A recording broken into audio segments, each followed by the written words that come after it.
கிறிஸ்துவுக்குள் அன்பான கர்த்தருடைய பிள்ளைகளே, உங்கள் யாவரையும் ஆண்டவராகிய இயேசு கிறிஸ்துவின் ஈடு இணையற்ற பரிசுத்த நாமத்தினால் ஆசீர்வதிக்கின்றேன், வாழ்த்துகின்றேன். கர்த்தர்தாமே இந்த நாளில் நீங்கள் எதிர்பார்க்கிற நன்மைகள் யாவையும் வாரத்திலிருந்து உங்களுக்கு அருளச் செய்து நீங்கள் இம்மையில் சுகித்திருக்கவும் மறுமையில் நிலைவாழ்வை சுதந்திரித்துக் கொள்ள அனுகிரகம் செய்வாராக. வாரம் ஒரு மிஷனரி என்கிற தலைப்பில் இந்த வாரம் நாம் பார்க்க இருக்கிற மிஷனரியின் பெயர் பீட்டர் பெர்சிவல். இவருடைய காலம் 1803 முதல் 1882 முடிய. இவருடைய நாடு இங்கிலாந்து. இவருடைய தரிசன பூமி இலங்கை, இந்தியா. இந்தியாவிற்கு சமய பணிகளை செய்ய வந்த திருத்தொண்டர்களில் பலர் தமிழின் மீது தீராத பற்று கொண்டிருந்தனர். மொழிபெயர்ப்பு துறையிலும் இலக்கிய துறையிலும் மாபெரும் மகத்தான பணிகளை அவர்கள் செய்துள்ளார்கள். தமிழை தலைநிமிரச் செய்த பெருமை கிறிஸ்தவ திருத்தொண்டர்களை சாரும்.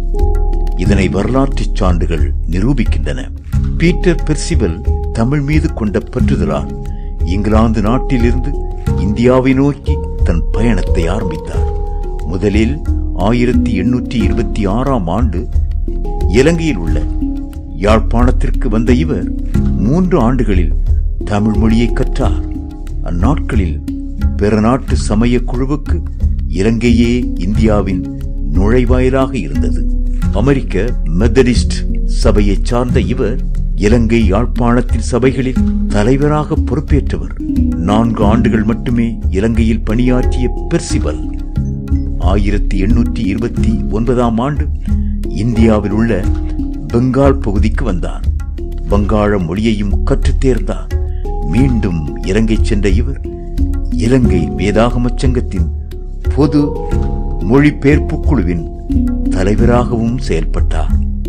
சென்னை மாநில கல்லூரியின் பேராசிரியராக பணியாற்றிய இவர் 1870 ஆண்டு அப்பொறுப்பிலிருந்து விலகி தமிழை பல மொழிகளில் தொகுப்பதில் தன் முழு நேரத்தையும் செலவழித்தார்.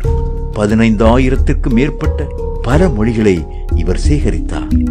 அயல் நாட்டைச் சேர்ந்த ஒருவர் தன்னுடைய வாழ்நாட்களில் பெரும் பகுதியை செலவு செய்து இந்த பல மொழிகளை உருவாக்கியிருப்பதாகவும், எல்லா அயல் நாட்டவரைப் போலவும் தாம் எண்ணாமல் செயல்முறைக்கு எது உதவும் என்று நினைத்து இத்தொகுப்பை செய்ததாலும் இது தனக்கு மிகவும் மகிழ்ச்சி தருவதாகவும் உள்ளது என்று பெர்சிவல் குறிப்பிட்டார். இவர் மொழிபெயர்த்த வேதாகமம் யாழ்ப்பாண தமிழ் மொழியில் காணப்பட்டதாலும் அது இந்திய தமிழ் இலக்கண முறைக்கு இணையாகாததாலும் இன்று அவை நடைமுறையில் இல்லை.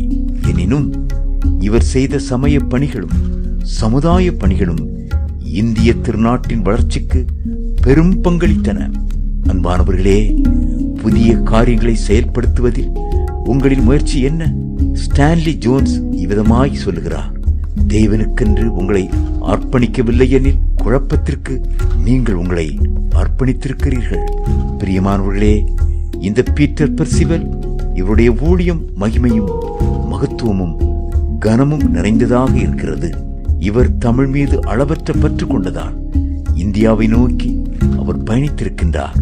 இலங்கையில் வந்து தமிழ் மொழியை கற்று அங்கே ஊழியத்தை நிறைவேற்றி இருக்கின்றார்.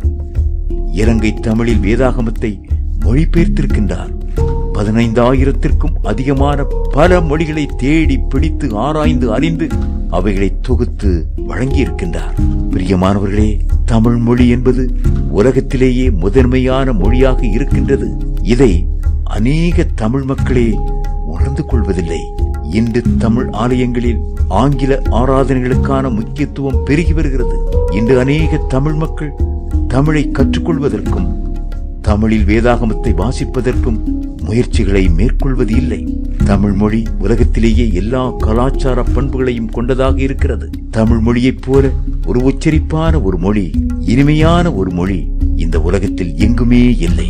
நீங்கள் ஆங்கிலத்தில் வாசிப்பதை விட தமிழில் வாசிக்கின்ற போது அதில் உள்ளடங்கி இருக்கிற விளக்கங்களும் சிந்தனைகளும் உடனடியாக நம்முடைய இருதயத்தை தூண்டுகிறதாக இருக்கும். ஆகவே தமிழ் மொழியை கற்றுக்கொள்ளுங்கள். தமிழ் மொழியில் வேதாகமத்தை அனுதினமும் வாசியுங்கள். பிற மொழிகள் உங்கள் தேவைக்கேற்றாற் போல நீங்கள் கற்றுக்கொண்டாலும் உங்களுடைய தாய்மொழியான அந்த தமிழ் மொழியை உலகத்திலேயே முதன்மையான தமிழ் மொழியில் நீங்கள் வேதாகமத்தை வாசிக்க கற்றுக்கொள்ள வேண்டும், தியானிக்க கற்றுக்கொள்ள வேண்டும். வேதாகமத்தில் இருக்கிற சத்திய வார்த்தைகளை, ஜீவனுள்ள வார்த்தைகளை குறித்து பேச கற்றுக்கொள்ள வேண்டும். நீங்கள் மற்ற மொழியில் விளங்கிக் கொள்வதை விட தமிழ் மொழியில் அதிகமாக நீங்கள் சத்தியங்களை விளங்கிக் கொள்ளலாம். ஆகவே தமிழ் மொழியில் வேதாகமத்தை வாசிப்பது, தியானிப்பது, தமிழ் மொழியை முழுவதும் கற்றுக்கொள்வதும் மிக மிக அவசியமாக இருக்கிறது. இதை நம்முடைய சந்ததிகளுக்கு நாம் எடுத்துரைப்போம். ஒரு தமிழ் மொழியை கற்றவர்கள், தமிழ் மொழியை தாய்மொழியாய் கொண்டவர்கள் மற்ற மொழிகளை மிக எளிதாக படித்து விடலாம். ஆனால் மற்ற மொழியை படித்தவர்கள் தமிழ் மொழியை கற்றுக்கொள்வது சற்றே கடினமாகும். பிறப்பால் உங்களுக்கு கொடுக்கப்பட்ட இந்த தமிழ் மொழியை நீங்கள் புறக்கணித்து விடாதீர்கள். தமிழ் மொழியில் வேதத்தை வாசியுங்கள், வேதத்தை தியானியுங்கள், சுவிசேஷத்தை அறிவியுங்கள். கர்த்தருடைய நாமம் மகிமைப்படுவதாக. கர்த்தர் உங்களை ஆசீர்வதிப்பாராக. இந்த நாளின் தியானத்திற்குரிய வேத பகுதி உபாகமம் 22வது அதிகாரம், உன்னத பாட்டு 2ஆம் அதிகாரம், அப்போஸ்தலர் நடபடிகளின் புஸ்தகம் 14ஆம் அதிகாரம், 15ஆம் அதிகாரம். இந்த வேத பகுதிகளை வாசித்து கர்த்தருடைய ஆசீர்வாதத்தை பரிபூர்ணமாய் பெற்றுக் கொள்ளுங்கள். கர்த்தர் தாமே உங்களை ஆசீர்வதிப்பாராக. ஆமேன்.